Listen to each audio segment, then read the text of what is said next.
여러분, 혹시 독립에 대한 꿈이 있으신가요? 저는 자취하게 되면 혹은 결혼하게 되면 집을 이러이러하게 꾸며야지 하는 위시리스트가 있습니다. 거실에는 소파와 함께 우리 네트워크가 다 같이 놀러와도 함께 앉아서 먹고 마실 수 있는 공간으로 꾸미고 싶어요. 안방에는 큰 침대 하나를 놓고 식물 한 개로 공기 정화도 하고 예쁘게 꾸미고 싶어요.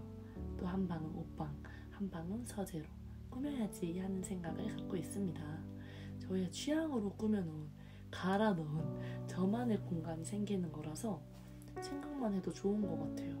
그런데 공간이 생기면 이제 가구를 사서 채워 넣어야 되는데, 가구를 구매하기 전 집안 모든 곳곳의 사이즈를 줄자로 정확하게 측정하는 것이 중요합니다.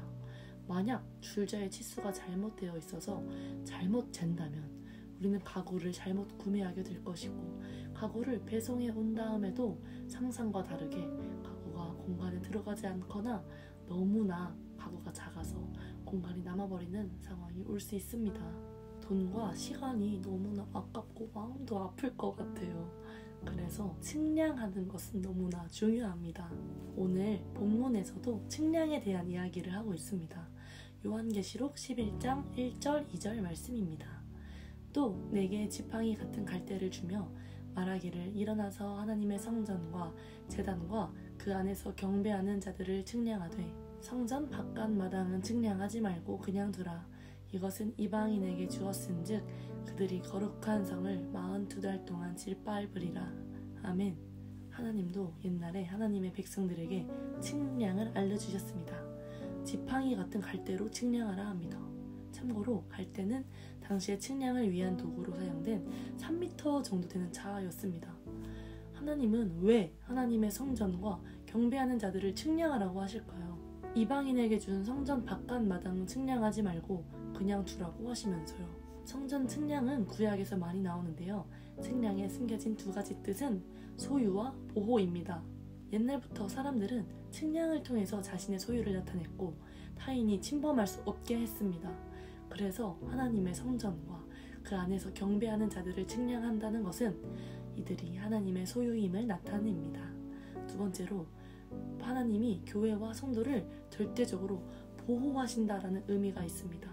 당시 고대의 신전들과 제단들은 도피처였습니다. 전쟁을 하는 동안에 침입자들은 신전들은 범하지 않아야 했습니다. 구약 성경에서 많은 사람들은 제단에서 보호를 받고자 했고 성전으로 도피했습니다. 하나님은 자신의 자녀된 성도들을 수많은 공격들로부터 보호하십니다. 세상 누구보다도 강하고 든든한 보호자가 생기는 것은 너무나 기쁜 일인 것 같습니다. 나폴레옹의 군대가 적국을 통과할 때의 일입니다. 예수님을 잘 믿는 과부 한 명이 아이들과 함께 살고 있었습니다. 그녀는 나폴레옹의 병사들이 혹시 자기 집으로 들어와서 재산을 빼앗고 사랑하는 아이들을 잡아가거나 그들의 생명을 해치진 않을까 두려워했습니다. 그날 밤 가정 예배를 드리기 위해서 아이들과 한자리에 모인 그녀는 이렇게 말했습니다. 오 하나님, 우리 집 주변에 성벽을 쌓아 우리를 적에게서 지켜주시옵소서. 아멘. 예배를 마친 후에 아이들은 잠자리에 들어가서 아까 예배 드릴 때 어머니가 성벽을 쌓아달라고 하나님께 기도드린 게 무슨 뜻인지 아니? 하면서 서로 의아해했습니다. 불안과 공포의 밤이 지나고 마침내 아침이 되자 아이들은 어머니의 기도에 담긴 뜻을 알게 되었습니다. 밤사이에 눈보라가 쳐서 작은 집의 주위를 전부 눈으로 뒤덮어 버린 것입니다. 병사들은 그때 그곳에 집이 있는지 알지도 못하고 지나가 버렸던 것입니다. 주님은 우리의 진정한 아버지가 되십니다. 하나님은 외적의 침입으로부터 우리를 지켜주십니다.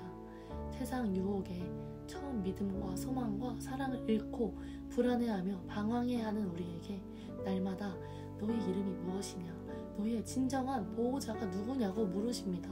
그때 하나님은 나의 아버지이십니다.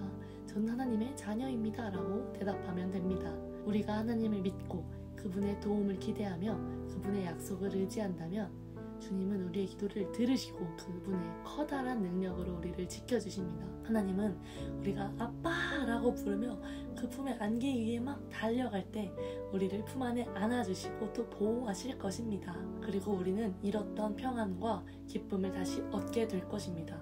우리를 너무나 사랑하셔서 우리를 측량하시는 하나님의 사랑을 풍성하게 누리기 원합니다. 이번 한 주 우리 은비네트 한 명 한 명이 우리의 진정한 아버지 되시는 하나님 품 안에 안겨서 그분의 보호를 누리고 그분의 보호 아래 참 평안을 누리며 살아가기를 주님의 이름으로 축복합니다. 사랑합니다.